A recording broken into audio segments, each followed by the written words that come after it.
আজকের রেসিপি চুনো মাছের পিঠে। মাছ ধুয়ে পরিষ্কার করে নিয়েছি।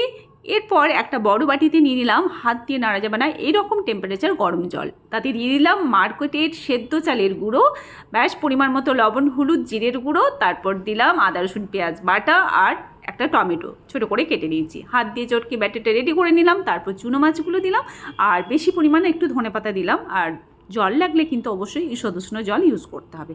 ব্যাস এরপর ব্যাটার রেডি। ফ্রাই প্যানে তেল ব্রাশ করার পর বেশ কিছুটা ব্যাটার তুলে দেওয়ার পর উপর থেকে আবারও আমি তেল ছড়িয়ে দিলাম। যখন নিচের পিঠটা ভাজা হয়ে যাবে সেই অবস্থায় হাতার সাহায্যে উল্টে পাল্টে বারবার তেল দিয়ে হাতে যাতে না গরম লাগে সেই জন্য আমি একটা এখানে শালপাতা ইউজ করেছি। এরকমভাবে চেপে চেপে পাতলা করে পিঠেটাকে সুন্দর করে ভেজে নিলাম। তৈরি হয়ে গেল চুনো মাছের পিঠে। আবারও একটা বানিয়ে দেখিয়ে দিলাম।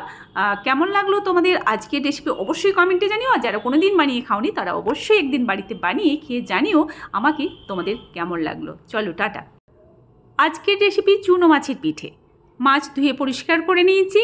এরপর একটা বড় বাটিতে নিয়ে নিলাম হাত দিয়ে নাড়া যাবে না এরকম টেম্পারেচার গরম জল। তাতে দিয়ে দিলাম মার্কেটের সেদ্ধ চালের গুঁড়ো, ব্যাস পরিমাণ মতো লবণ, হলুদ, জিরের গুঁড়ো, তারপর দিলাম আদা রসুন পেঁয়াজ বাটা আর একটা টমেটো ছোটো করে কেটে নিয়েছি। হাত দিয়ে চটকে ব্যাটারটা রেডি করে নিলাম। তারপর চুনো মাছগুলো দিলাম আর বেশি পরিমাণে একটু ধনেপাতা দিলাম। আর জল লাগলে কিন্তু অবশ্যই ঈষদ উষ্ণ জল ইউজ করতে হবে। ব্যাস এরপর ব্যাটার রেডি। ফ্রাই প্যানে তেল ব্রাশ করার পর বেশ কিছুটা ব্যাটার তুলে দেওয়ার পর উপর থেকে আবারও আমি তেল ছড়িয়ে দিলাম। যখন নিচের পিঠটা ভাজা হয়ে যাবে সেই অবস্থায় হাতার সাহায্যে উল্টে পাল্টে বারবার তেল দিয়ে হাতে যাতে না গরম লাগে সেই জন্য আমি একটা এখানে শালপাতা ইউজ করেছি। এরকমভাবে চেপে চেপে পাতলা করে পিঠেটাকে সুন্দর করে ভেজে নিলাম। তৈরি হয়ে গেল চুনো মাছের পিঠে। আবারও একটা বানিয়ে দেখিয়ে দিলাম।